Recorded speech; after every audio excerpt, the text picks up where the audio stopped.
This is a vending machine that rents videotapes. If I want to rent a movie, all I do is insert my credit card in here, enter some information about the particular movie that I want to rent, and if everything goes well, in just a second or so, my movie pops out of the machine. But this is also a terminal on a computer network, and it has the same problem as most computer networks. Lots of terminals, lots of users, and the need to control access to the software. So it has certain security systems built into this computer network. Today we take a look at PC network security on this edition of the Computer Chronicles.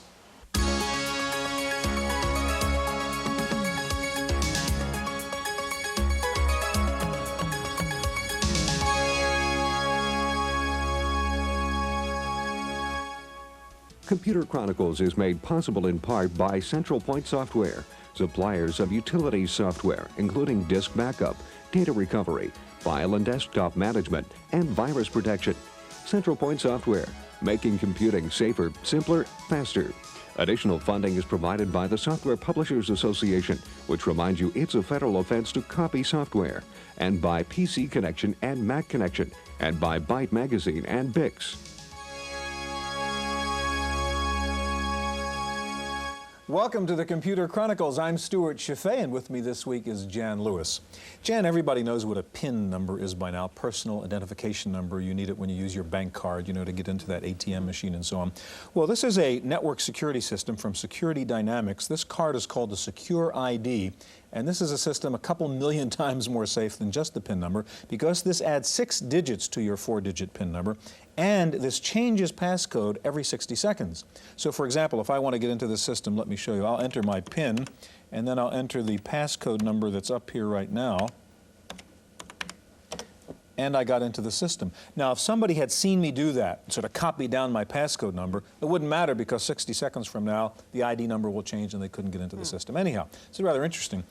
In talking about PC network security, it seems to me there's a tug-of-war going on here. In a way, you want it to be very difficult for people to get into that network. On the other hand, you want it to be easy for people to use the network. How do you balance those two interests? It's a very hard balance. It's the balance really between security and the autonomy that the personal computer has brought to people. In some applications, like financial, it's very clear that security has to win out. But really more often what we're seeing is in corporations where there's a battle between the network administrators and the individuals who are sitting at their own PC. They may want to do something like bring a disk in, put the disk in the machine, and do something with it. On the other hand, the network administrator doesn't want that. They say, give me the disk, we'll virus check it, we'll do everything we need to do, and we'll control it. And that's a battle that's going on right now. Jan, today we'll look at several approaches to solving the problem of PC network security for both PC networks and Mac networks. Market researchers say that in fact 30% of today's standalone PCs will be networked by the end of 1992. And that means facing up to security problems. To find out more about the problem of PC network security, we called on the network expert at PC Computing Magazine, Raphael Needleman, and here's our report. A lot of computer products come under close scrutiny and review at this InfoWorld magazine test center. But one thing the technicians have yet to find is a local area network system entirely safe from prying eyes. Surveys show that by 1994, some 65% of PCs will be networked. The advantages are clear: access to shared files, electronic mail, and even the ability to share peripherals such as printers. Experts say it is exactly this flexibility that makes networks vulnerable and open to attack. But they add that it doesn't take a disaster before security measures go up. People can be convinced of that they need to control access to their data by quite little things. If you compare a file on a computer to a printed file in somebody's file cabinet, it becomes pretty clear to people that sometimes a file cabinet needs to be locked. Locking the contents of that file cabinet in the computer can be done in a number of ways. Most secure networks are designed from the beginning using common sense, using the features of security that are already built into the networks. For example, if your network has password protection for its users, and they all do, you should make sure that each user has a password. But the level of security finally depends on the sensitivity of the data. The more important the information, the greater the need to protect it. Implementing network security is like buying insurance. It is at first appears like shoveling money and resources down a hole until you really need it, when all of a sudden you've saved the day. For the Computer Chronicles, I'm Susan Chase.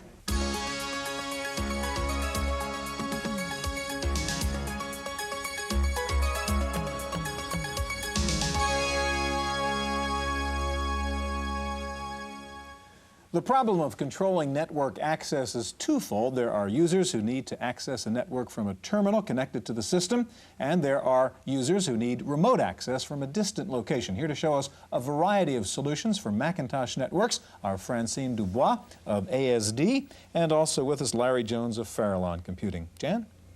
Larry, there's a lot of talk about computer security. A recent survey that I saw showed that 91% of the top executives of companies were concerned about network security, but only something like 65% of them actually had a program in place to take care of it. What do you see as the dynamics in that market and how that's happening? We're seeing a great increase in the requirement for security, and at the same time a great increase in the demand for things that might break security. So for instance, the dial-in product that we're going to show today offers a lot of opportunities for people, unauthorized users, to gain access to an internet. But at the same time that these needs are growing, we're also seeing more concern about how are we going to protect that corporate internet from unauthorized access. All right, Francine, let's turn to the slightly smaller situation. You've got a Mac or maybe a small network of Macs hooked together. And you've got two things you want to show us, I think, MaccessCard or MaccessCard. MaccessCard Reader. Okay, MaccessCard Reader and FileGuard. Now, Yes. show us and tell us how this all works. Okay, well, FileGuard is the software, and MaccessCard Reader is additional security for people who already have FileGuard. It's not independent at all. Okay, right now, if we look at what I have on the screen, people will recognize folders, the sign of an application, FileGuard's icon, and another folder, which is all gray. Yeah. If I try to open it right now, it tells me I cannot do it. Okay, just to be sure, okay, the user is Larry, and Larry, And that's well, not you. no, it's not me, and he Okay. can't. Well, what I will do now, I will take a credit card which has been programmed to be able to go in the MaccessCard like any other MaccessCard. As long as you have a magnetic strip, it will recognize So it. you could put your ID, your password on any credit Exactly, card. on any credit card. Okay. It depends a little bit about something in here, really magnetic details or Okay. something. Anyways, if I go right here and do this, we're going to see a little message appear saying Francine as so a it user knows has it's you been now. recognized. And now if you look a little bit better at here, I don't have any dimmed kind of folder So the any file- the longer. folder's now Means I accessible can to you. open it. Okay. If I go right here and I open it, I have various other folders, an icon of a little file with a key on it, meaning it is protected. It has been encrypted, as a matter of fact. I will show you how I can open it. Also another kind of an application and various other things. And another icon, which is pretty different this time, with a little arrow, means I cannot open it. If I try, I cannot, but I can drop things into it. It's called a drop folder because I have assigned various privileges to it. Let's say that FileGuard in general works with various configurations, and I'll go into that immediately. There's an administrator. He's the only person who can access that.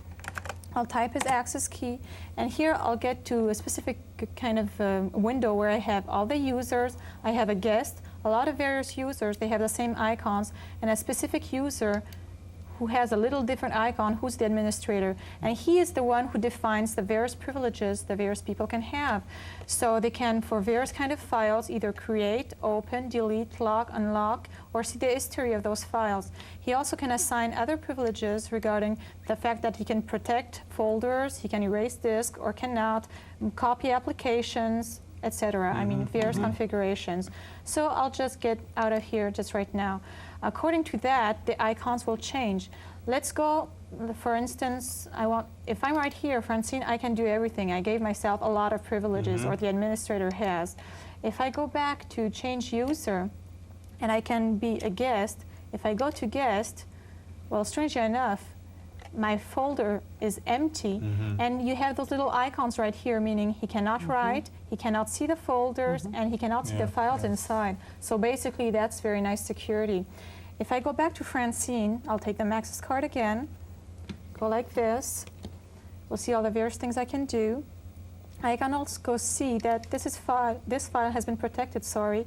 It requires the password. So if I give the password, will see very quickly that it has decrypted the file. And then whatever I do, I can open it, do a lot of things. And in order to re-encrypt it, which is automatic, I mean, I have asked for it, I just need to, well, I can modify whatever here, and then validate, get out of the application, I'm quitting, and right here, same changes, yes, okay, let's change them.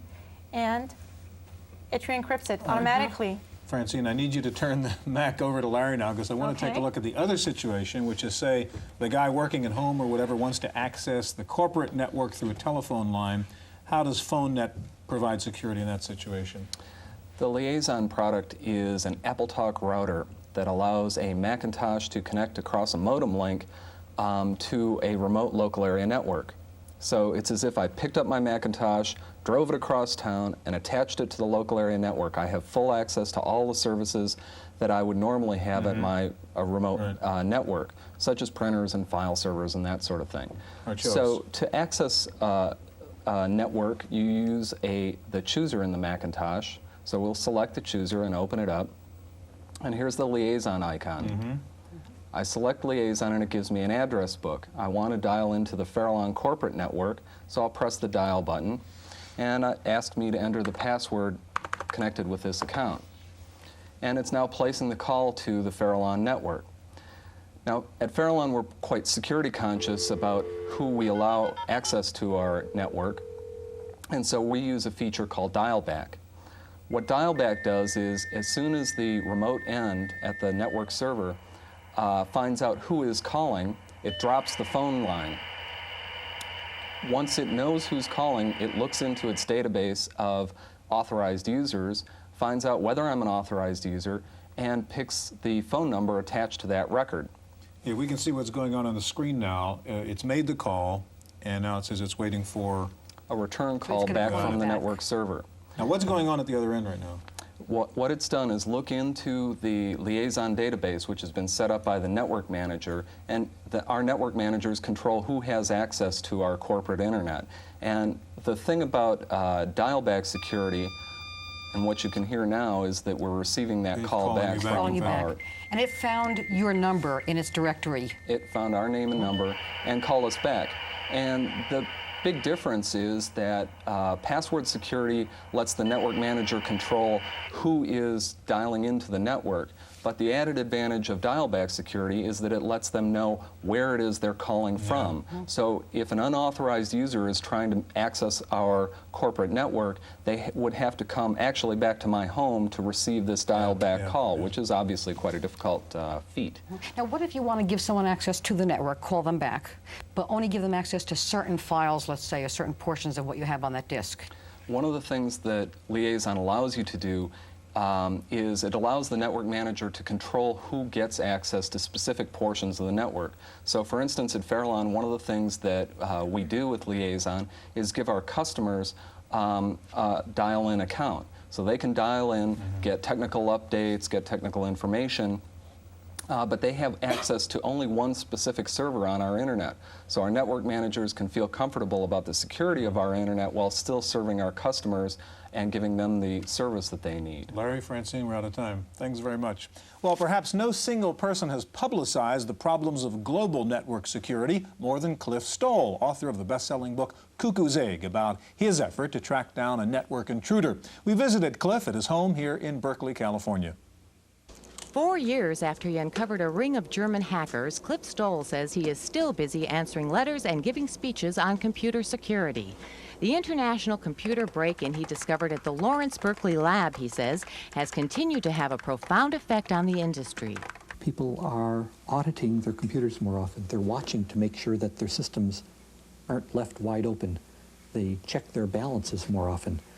And they're also more aware and more worried about things like viruses and outsiders breaking in. People back up their data more often now than they used to. The German hacker Cliff tracked down used the Berkeley system as a hub to reach other computers across the United States, including those of the military. Of the 450 he attacked, he successfully entered more than 30. Cliff says the network administrators were not doing their job. This hacker was able to get into the systems, not because the systems were themselves insecure. He was able to get in because nobody was watching their own computers. They would connect their computers to a network and never bother to think about security. They'd say, oh, we're on the network, it's useful, we can send mail all over the place. But they never realized that although they could get out from their computers, other people could get in. Any system, unless it is totally isolated, can be penetrated. But the answer does not lie in securing the network, Cliff says. Rather, much like houses in a city, each individual unit needs to be protected, not the pathway leading to that unit. The data contained in that computer can then be safeguarded by encryption. I suspect we're going to find more and more people worried about how can I encrypt my data? How can I encode my data so that others can't read it, except for the one person who wants to see it? For the Computer Chronicles, I'm Susan Chase.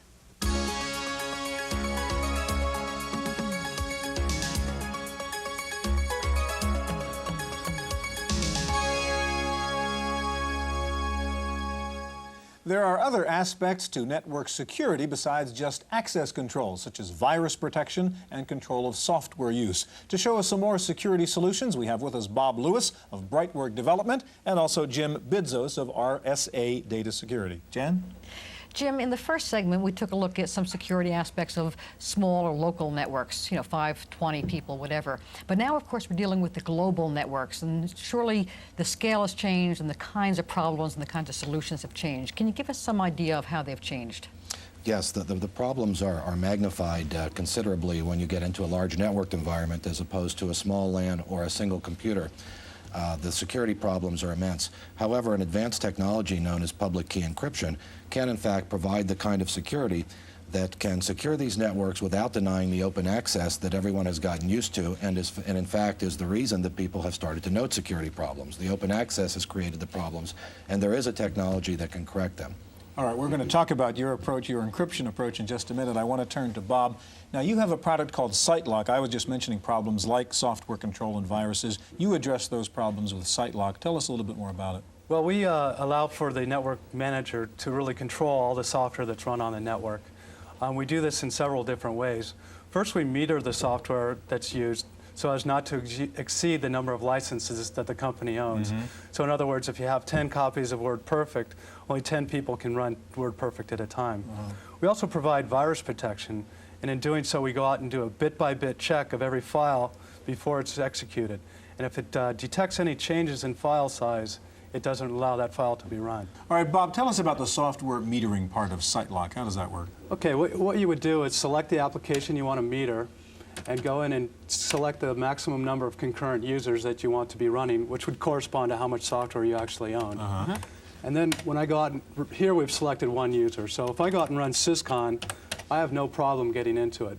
But if Jan was going to try to get into it... So you're running it over there on your terminal. Now, Jan tries to run SysCon. Okay, here I go. Let's see what happens. Access denied. Yeah. She's denied because there's only one concurrent user available, but she gets queued up.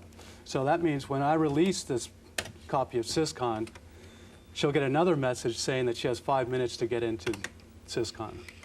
Okay, let's see if it works this time. Okay, now SiteLock does let her get in. Bob, do you have a way of keeping track of what's going on the network and knowing that somebody had to wait in line to get into an application? Sure. This is an activity report that we've run for SysCon, which shows all the users that logged in, when they logged in, and if they got queued up. And it's a good barometer for a network manager to use, because if he sees a lot of users queued up around the same time, it's an indication he needs to go out and buy some more software. All right, what about the virus protection part of SiteLock? Show me how that works. Okay, we've got a file called I, which has been virus protected under SiteLock, and I'm running it here. So it runs fine right now. No problem here. But if I go out and corrupt it and change the signature so SiteLock doesn't recognize it, which I'm doing right now, and try to run it again, all right. I get the message that the file's been changed, SiteLock doesn't understand, recognize it, and it's not going to allow it to run. Now I can restore that to the original version and run it again, and it'll work. All right, what else can you show us about the virus part of SiteLock? Okay, we want to get back into the main menu here. And we can really prevent any unauthorized software from running on SiteLock, with SiteLock. And the way we can do that is go down to virus protection and define unprotected files. And now what I've got is it's set up so that unprotected files, virus-protected files, are not allowed to run. So if Jan would try to run map or something like that, which is not virus-protected. Okay, this is not virus protected, and let's see if it'll run it. And it won't let you run that either. Right. And it gives me that message, not virus checked. And the last thing I want to show you is the ability to restrict usage of local drives for users. So if you want to clear that bottom message and get down to your A drive? your A drive. So if she tries to load her own software here, If she tries to execute, I'm going to execute now something called Okay. video. and she can't do it. Yeah. right. All right, Jim, let's get back to the subject of encryption now, and your product, which is called MailSafe. What does that do? MailSafe is a product that performs a advanced and unique kind of encryption called public key encryption. And maybe I can explain it to you while I go through a demo. Great. Great. Okay, the first thing I would do is bring up the MailSafe program. You can see it's running a self-check, which is kind of an antiviral mechanism that we built into it. It detects the more obvious kinds of tampering. There may be many users on a single computer who share a copy of MailSafe, so I'll identify myself, and then I'll enter my password. I'm now ready to perform MailSafe's 4 main functions. They are, as you can see, to put a signature on a file, create an envelope, open an envelope, or verify signatures. And again, maybe the easiest way to show you is to just do it. Yeah. So let's say we want to sign a file. We could navigate our way through DOS's file system here nicely with MailSafe. It works very well with the mouse as well.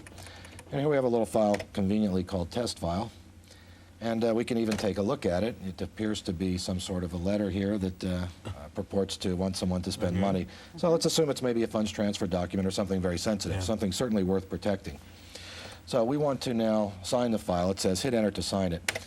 What we're actually doing with this signature is affixing some data to it that is unique to that file and unique to me as a signer. This doesn't offer any privacy. This is data that's going at the end of the file. But let's decide that before I send it off to my recipient that I also want to encrypt the file for privacy because I don't want anybody to see it. A good example of not needing an envelope, but putting a signature on a file is in my company I might put a note on a bulletin board that says everybody has Friday off. I certainly want them to be sure that that came from me, but I want everybody to see it. As opposed to Steve, you're fired. You know, I don't want anybody else to see that. So I'm going to encrypt this file now, put it into an envelope. Now the first thing I have to do, because of the very nature of public key cryptography, since it's going to be encrypted in a way that only the recipient can read it, I need to identify that recipient to the system. So for convenience, this is a very real example, by the way, of public keys and the useful names that are associated with them. I'm going to encrypt this for myself just as a matter of convenience so we don't have to get in and out of the program. And now what I'm going to do is create this encrypted file. The program knows to overwrite an existing file out there already. Now, at this point, I would get out of the system and mail it to whoever I was sending the program to, the file to. And they would receive it, and then they would do the following 2 things. They'd receive it and they'd open this envelope. Get back into our file there. And we get ready to open it. Now, I might want to show you what this file looks like. You can see it's encrypted with some information at the end. But those unreadable characters up there are the resulting encrypted file. And as you may have heard about our system, essentially what we did in the few seconds that we took to encrypt that file cannot be undone by even a bank of Cray supercomputers in millions of years. So there's a lot of security that goes with this.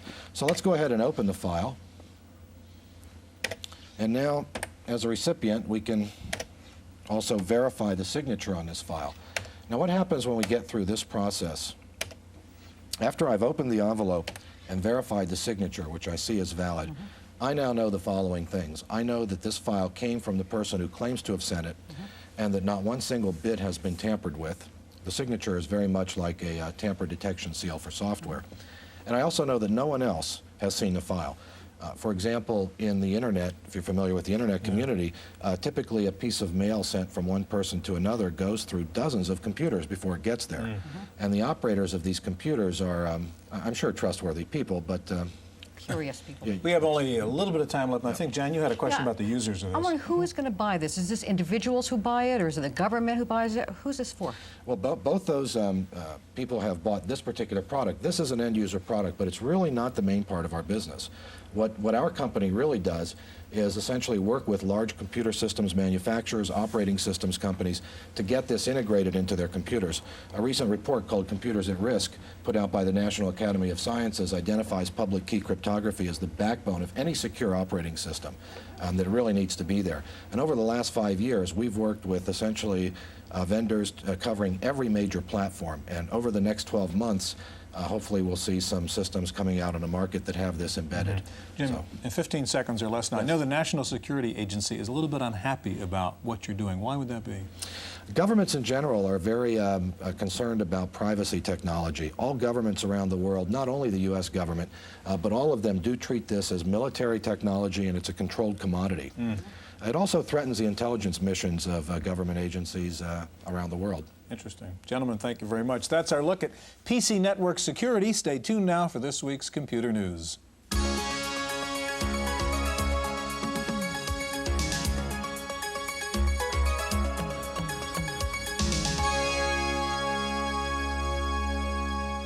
In the random access file this week, Lotus says it is now beta testing the new Windows version of 1.2.3. The company says it normally takes 3 to 6 months before all the bugs can be worked out, but it hopes to have the new Windows version of 1.2.3 on the market by the summer. Symantec has brought out a new low-cost word processor called Just Right. The company claims its new product packs all the power of the much pricier competitors. Just Right runs under Windows, and one of its main features is its ability to automatically import or export files from other word processors. Just Right also offers network file locking and a complete messaging system on any Windows-supported network. Just Right will sell for just under $200. IBM says it's cutting the cost of the one-time license fee for OS/2 version 1.3. The announcement comes just as Big Blue is gearing up for the official release of OS/2 version 2.0. With the price cut, the standard edition of 1.3 will cost $150, down from $340, and the extended edition will sell for $690 instead of $830. Taking a look at this week's top 10 software titles for the Macintosh, Mac Connection reports that After Dark is in the #1 position with Sam in second. Third is KidPix, followed by Mac Utilities and Microsoft's Word. Rounding out the top 10 are Adobe Type Manager, Managing Your Money, Disk Doubler, Quicken for the Mac, and Excel. Tandy has introduced a new 286 home computer that will come bundled with a variety of home management applications. The 1000 RLX is a 10 megahertz machine that features 1 megabyte of ROM, VGA graphics, a 3.5-inch floppy disk drive, and a PC-compatible expansion slot. The basic model of the new Tandy computer will sell for just under $800. A hard drive is optional. And finally, don't leave home without it. Contech International has come out with a computer pointing device the size of a credit card that fits easily into your pocket. The Pocket Pad is a touch-sensitive input device, and it features a row of buttons on one side for easy command input. The Pocket Pad connects to your computer through the serial or mouse port. That's it for this week's Computer Chronicles. I'm Kate McGargy. Computer Chronicles has been made possible in part by Central Point Software, makers of Central Point Antivirus, a comprehensive program for the detection, removal, and prevention of more than 500 computer viruses. Additional funding has been provided by the Software Publishers Association, which reminds you it's a federal offense to copy software, and by PC Connection and Mac Connection, and by Byte Magazine and Bix, the Byte Information Exchange.